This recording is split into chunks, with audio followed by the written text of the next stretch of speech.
장마철 산사태는 예측하기 힘든 만큼 큰 인명피해로 이어지는 경우가 많은데요. 하지만 지난해 발생한 피해조차 복구하지 못한 곳도 있습니다. 산사태 위험지역 실태조사나 관리 감독도 제대로 이루어지지 않고 있습니다. 송세혁 기자가 현장을 취재했습니다. 높이 150m 산비탈에서 바위와 흙이 폭포수처럼 쏟아집니다. 장맛비가 쏟아진 지난해 7월, 정선군의 한 도로 피암 터널에서 발생한 산사태입니다. 당시 산사태는 3차례나 이어졌습니다. 1년 가까이 지난 지금은 어떤지 가봤습니다.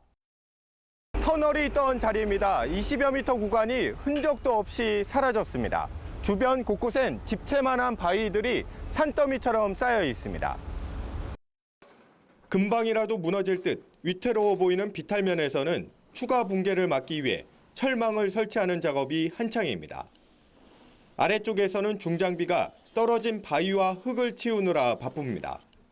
하지만 낙석 양이 13,000톤에 이르는 데다 경사가 심해 언제 마무리될지는 미지수입니다.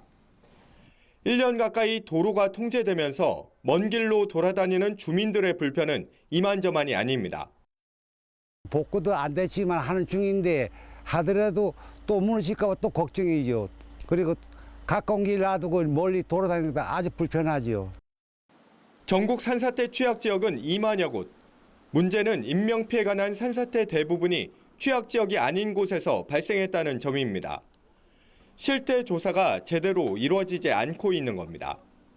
특히 산을 깎아 도로를 뚫고 건물을 지으면 산사태 위험은 더 커질 수밖에 없습니다. 하지만 부처별로 관리가 제각각이다 보니 피해 예방 대책은 허술합니다.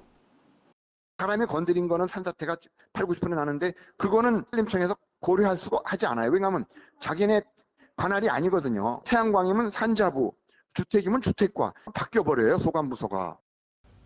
지난해 장마철 산사태와 토사 유출로 숨지거나 실종된 사람은 26명.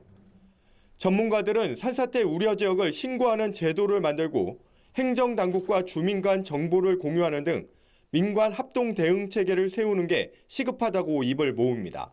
YTN 송세혁입니다.